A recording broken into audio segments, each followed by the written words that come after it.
똑같습니다, 얘들아. 역시 우리 수업 시간 하는 거랑 똑같이 6강 문제부터 먼저 풀고 오고 시간 체크 한번 해보고 그리고 난 다음에 선생님이랑 지문 요 영상으로 같이 분석 한번 해보자.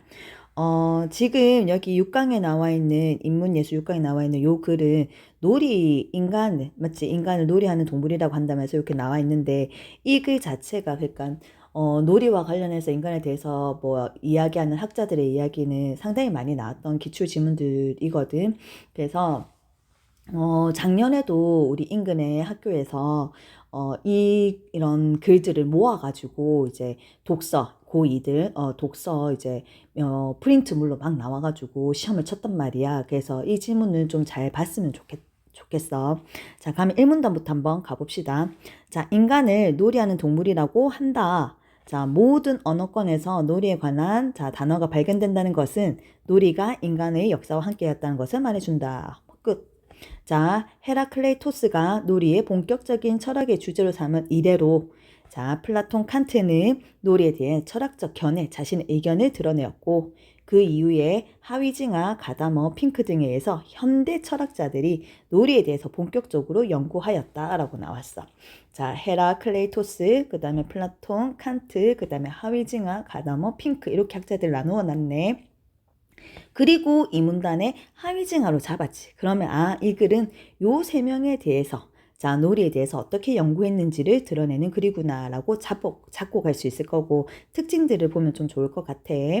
자, 하위징하는 놀이를 학술 연구의 대상으로 삼은 최초의 학자로서 호모 루덴스라는 책을 집필하였다. 자, 그는 인간은 생물학적 본능에 의해서 단순하게 노는 것이 아니다라고 했으니까 본능 이런 거 하면 안 되겠지. 자, 논다는 사실을 이성적으로 사유하면서 놀이를 하는 존재이기 때문에 동물과 구분된다고 하더라. 자, 그러면은 인간은 논다라는 것을 어떻게 이성적으로 생각하더라. 그래서 그 점에서 동물과 구분된다. 라고 했지. 자, 그렇기 때문에 인간을 호모 루덴스, 즉 놀이하는 인간으로 칭하였다. 또한 하나만 더 갈까? 자, 그는 놀이를 이렇게 동물과 구분 짓는 하나의 요소로 본 거고 자, 두 번째, 제1차 세계대전과 2차 세계대전의 경험을 바탕으로 놀이가 전쟁이라는 비극적 참상으로부터 인류를 구원할 수 있는 돌파구라고 강조하였다. 그럼 놀이는 또 뭐 한다는 거야? 어떤 효과가 있다는 거야? 어떤 비극적인 상황에서 인류를 구원할 수 있는 것. 자, 놀이는 임무가 아니라 우리가 해야 되는 뭐 의무 같은 것이 아니라 자발적 행위다. 자, 임무 아니고 자발적 행위, 반복되는 거 아니고 비일상적 행위이기 때문에 인간이 노동에 길들여질수록 그 반대급부인 놀이가 절실해진다고도 하였다라고 얘기했어. 자, 나머지는 다 구분이 될 수 있을 거고요. 자, 요 부분 조금만 체크해서 봅시다. 인간이 노동에 길들여질수록 뭐뭐 할수록 비례 반비례 우리 챙겨봐야 된다라고 얘기했지. 자, 노동에 길들여질수록 놀이가 더 원하게 되더라 라고 얘기를 하고 있다. 자, 그 다음에 3문단 한번 가보자. 하위징하가 놀이의 효용에 말했다면 했으니까 이 놀이의 효용, 놀이가 얼마만큼 뭐 이용 가치가 있는지 효과가 있는지에 대해서 얘기한 거는 자, 요 윗부분의 내용이 되는 거지. 위에 있는 내용을 이렇게 정리를 해줬네. 자, 그러면 가다머라는 이 학자는 뭐라 얘기했는데 놀이의 본질적 속성, 가지고 있는 어떤 성격인지 거기에 대해서 주목했다라고 얘기했어. 자, 우선 그는 또 전통 나왔지. 그러면은 뭔가 또 뒤집어 엎을 것 같아. 전통 철학에서 놀이를 일종의 장난, 심시풀이, 기분 전환을 위한 여가 활동으로 간주하여 진지하지 않은 것으로 규정하는 것에 대해서 비판했으니까 장난 안 돼, 심시풀이 안 돼, 기분 전환 안 돼, 여가 활동도 안 돼, 진지하지 않은 것 안 돼. 자, 그에 따르면 가다머에 따르면 아이와 언론을 막론하고 사람들은 놀이에 진지하게 몰입한다라 했어. 자, 그런데도 많은 사람들이 놀이에는 진지함이 없어 라고 평가하는 이유는 놀이를 특별한 관점, 즉 다른 말로 해볼까? 노동과 연관해서 보기 때문이다 라고 얘기했으니까 여기 가다머는 노동하고 연관해서는 안 된다는 거네. 그러면 아까 위에 있었던 하위징하 얘기했던 거. 자, 노동은 놀이하고 연결되어 있다. 즉 길들여질수록 놀이가 급해지면 시급해집니다. 연관이 있었잖아. 근데 가다머는 뭐라는 거야? 이 생각에 비판하겠지. 놀이는 노동과 연관해서 보면은 안 됩니다. 라는 거. 이게 반대된다. 맞지? 요거 대비되는 거 잡아주시고요. 가다머는 이는 다분히 근대적 세계관에 따른 것일 뿐이라고 비판하면서 놀이는 몰입과 진지성을 유도하는 본질적 속성을 갖고 있다. 라고 설명하고, 즉 노동이 막 심해지니까 놀이가 필요해. 이게 아니라 그냥 몰입과 진지성을 유도하는 본질적 속성을 지니고 있는 거야. 그래서 놀이가 놀이하는 사람의 의식에 구속된다. 라고 이해하면 안 된다라고 했어. 그냥 놀이 그 자체에 있는 거지.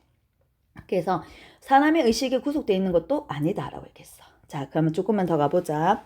가다머가 지적한 놀이의 본질적 속성인 하나는 왕복 운동의 속성. 가면은 요것도 하나의 속성이 될 거고, 맞지? 요것도 또 하나의 속성이 되겠네. 두 가지 나오겠네.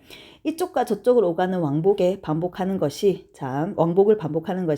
놀이하는 사람을 놀이의 영역으로 끌어들인다는 거.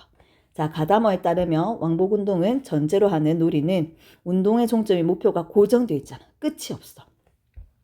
이쪽과 저쪽으로 오가는 놀이가 몇 번 반복된다고 해서 놀이가 끝나는 것이 아니라 운동의 동력이 상실될 때 놀이가 끝나는데 도대체 운동의 동력이 뭡니까? 라고 한다면 놀이 자체에서 나오는 힘.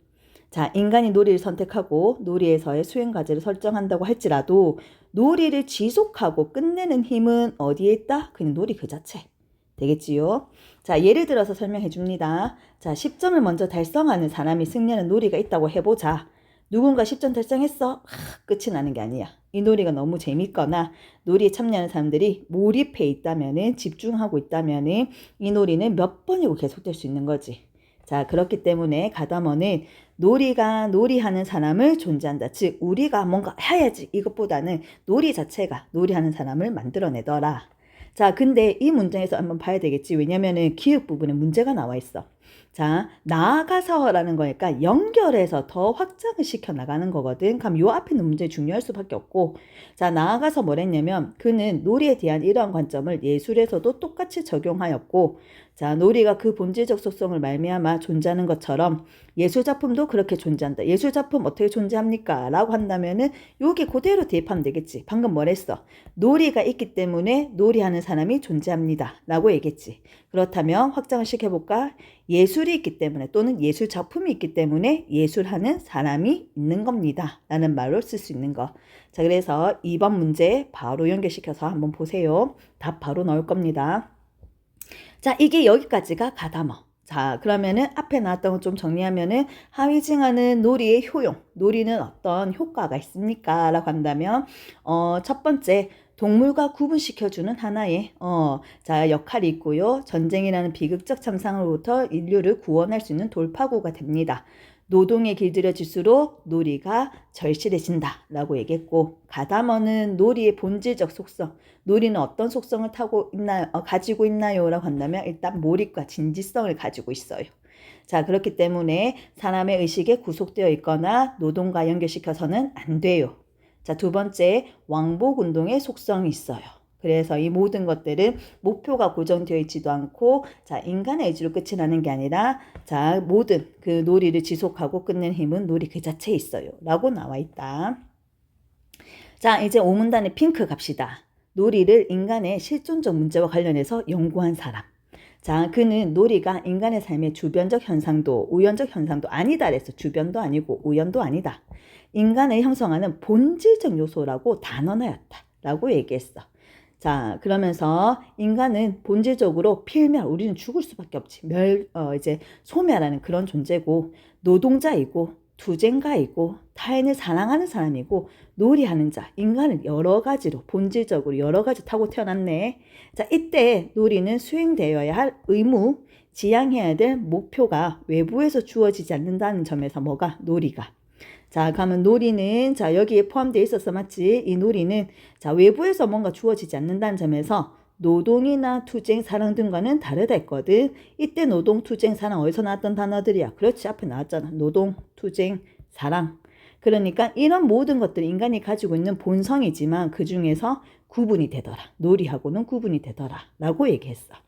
자, 그러면서 이러한 속성, 뭔데? 외부에서 의무가 주어지지 않는다는 거. 그렇기 때문에 놀이는 실패한 과업이 될 수도 없지. 왜냐면 시키지 않았으니까.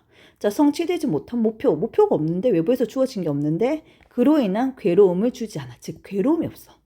자, 노동, 투쟁, 사랑으로 인한 시기, 질투, 죽음에 대한 근원적 불안감을 오히려 잠재울 수 있는 행복의 오아시스로서 가치가 있다라고 얘기했습니다. 인간이 가지고 있는, 저 위로 잠깐만 갈게. 인간이 가지고 본질적으로 가지고 있는 여러 속성 중에 하나가 바로 놀이고, 그런데 이 놀이는 앞서 다른 존재들과 다른 점 뭔데, 의무나 지향에 대한 목표가 외부에서 주어지지 않기 때문에 이러한 이유로 괴로움도 주지 않고 오히려 앞서 있던 투쟁, 노동 이런 것들로 인해서 만들어질 수 있는 이런 감정에 대해서 이런 불안감을 잠재울 수 있는 그런 놀이가 되더라.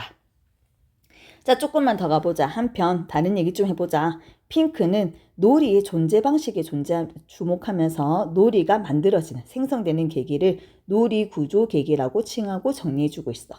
자, 그에 따르면 놀이는 재미를 추구하고 의미가 있으며 공동체에서 이루어진다. 또 놀이는 규칙이 있고 도구가 활용된다. 쌤도 이거 그냥 쭉 읽었었거든, 처음에는. 그런데 뭐랬냐면 핑크는 이 5가지 구조계 요 단어를 보고 5가지. 그래서 5개가 뭐가 나왔지 하면서 쌤이 이거 찾아봤었어. 읽을 때. 너희들도 읽을 때 한번 확인을 해봐봐. 5가지라 했으니까 5개가 되는지. 자, 핑크는 놀이에서 추구하는 재미는 했는데 위에 재미가 있었잖아. 그러니까 재미에 대해서 얘기를 해주고 있네. 그럼 나중에 나머지 4개에 대해서도 얘기를 해주겠지. 자, 재미는 기분과 관련되고, 자, 상상력이 동원된 창조적인 놀이에서 재미는 배가 된다고 하였다. 일단 재미는 기분과 관련되는 것. 자, 또한 이제는 뭐 가면 돼? 놀이 가면 되겠, 의미 가면 되겠지. 놀이는 의미가 있는 것. 자, 이때 의미는 놀이박, 현실과 관련해서 부여되는 것이 아니라, 자, 뭔데? 놀이 그 자체 되겠지. 의미는 놀이 그 자체. 자, 그 다음 또 뭐 들어가야 돼? 공동체. 자, 또한 핑크는 놀이가 인간의 공동체성을 전제로 하는 형식을 가지고 있고, 자, 놀이에 이제 뭐가 나와야 돼? 규칙 나와야 되겠지? 놀이의 규칙은 외적으로 강제되는 게 항상 뭔데? 핑크는 외부에서 나타난다고 하지 않았어, 놀이에 대해서는. 아까 전에 놀이 밖에서 자, 의미가 있는 거 부여되는 것도 아니랬고, 외부에서 강제로 규칙이 정해지는 것도 아니고, 참여자가 자유롭게 결정한 것. 자, 상상력을 동원한 가능성 영역이라고도 하였다라고 해서 새롭게 만들어낼 수도 있는 거지. 마지막으로 도구 가볼까? 자, 놀이의 도구는 현실과 가상이 중첩된 거, 포개어진 거. 놀이 도구를 활용하는 목적은 고정되어 있지 않다고 설명해. 목적이 없다는 게 아니라 목적이 고정되어 있지 않다. 하나로 정해져 있지 않다라고 봤다라고 해석하시면 됩니다. 자, 핑크는 놀이 구조의 계기들을 통합하고, 자, 아까 놀이 구조 뭐였습니까? 이 구조 계기들을 통합하고 있는 것을 놀이 세계라고 명명하였고, 그럼 이 5가지가 통합되어 있는 것들이 이제 놀이 세계가 되는 거지. 자, 핑크에 따르면 놀이 세계는 가상 세계이긴 하나 현실 공간에서 고유한 내적 시간과 공간을 가진다. 즉 우리가 놀이를 하고 있는 것, 놀이는 가상세계는 하지만 현실 공간에서 이루어지는 거니까. 자, 또한 자, 핑크는 자, 놀이에 인간의 자기 이해 그리고 자신과 세계를 지배하는 힘에 대한 이해 등을 담은 상징이 나타난다고 보았고, 이것은 놀이 상징이라고도 얘기했는데, 자, 핑크는 재래의식을 예로 들어서 놀이 상징에 대해서 설명했고, 재래의식은 인간의 놀이 가운데 가장 진지하게 수행되는 놀이, 자, 놀이 상징을 가장 잘 드러내고 있다고 봤어. 자, 신에 대한 재래의식에서 라고 얘기했는데, 자, 이때 어린 양을 제물로 바치고 피를 흘리게 한 거, 요거 우리 문학에서 많이 나왔지. 자, 이런 것을 우리 속죄양 모티프라고 얘기했거든. 인간이 죄를 짓고 그런 인간을 죄를 용서해 주세요 라면서 이제 어떤 하늘에 죄를 올릴 때 그때 아주 어린 양의 순수한 양의 그 피를 이제 갖다 바치면서 했단 말이야. 그때 나오는 이제 이런 우리 구조를 속죄양 모티프라고 했고, 이때는 우리가 희생적인 태도가 드러난다 라고 말하는 거, 이 문학에서 많이 나오는 용어니까 하나 챙겨 봐주시고요. 자, 이런 어쨌든 어린 양을 제물로 바치고 피를 흘리게 하는 이런 놀이, 이런 재래의식은 삶의 의미에 대한 인간의 상상과 창조적인 이해 방식을 보여주는 놀이의 상징에 해당되더라. 자, 핑크가 놀이 구조 계기들에 대한 분석을 통해서 5가지로 분석했었다, 맞지? 자, 그러면서 놀이 세계, 그것이 통합된 게 놀이 세계고, 이 놀이 세계 안은 그것들이 상징하는 것들이 들어가 있더라. 라는 것은, 이걸 연구했지. 이렇게 연구한 것은 놀이가 단순한 재미, 유희가 아니라 인간이 가지고 있는 본질적 현상, 그리고 현실 세계에 대해서 어떻게 생각하는가를 드러내는 수단이기도 하더라. 라는 것으로서 의미가 있음을 역설한 것이라 볼 수 있다는데, 이때 역설이라는 건 우리 역설법 할 때 그 역설이 아니라 힘력자 써서 힘주어 말하다, 즉 강력하게 이야기하다, 이런 뜻으로 보시면 됩니다. 단어 하나 챙겨봐 주시고. 자, 그러면은 이게 전체로 봤을 때는 놀이에 대해서 얘기하는 거였어요. 자, 인간은 놀이하는 동물, 여러 학자들이 얘기를 하고 있었는데 우리는 그 중에서 현대 학자들에 대해서 볼 거다. 자, 그러면서 하위징하 얘기 나왔었고요. 자, 내려가면서 가다모 한번 얘기했었고, 맞지? 그리고 자, 핑크에 대한 이야기까지 마무리 정리하시면 됩니다. 자, 이렇게 보고 문제 한 번 더 활용해보고, 문제 한 번 더 풀어보고 오답해서 우리 한번 검사 받읍시다.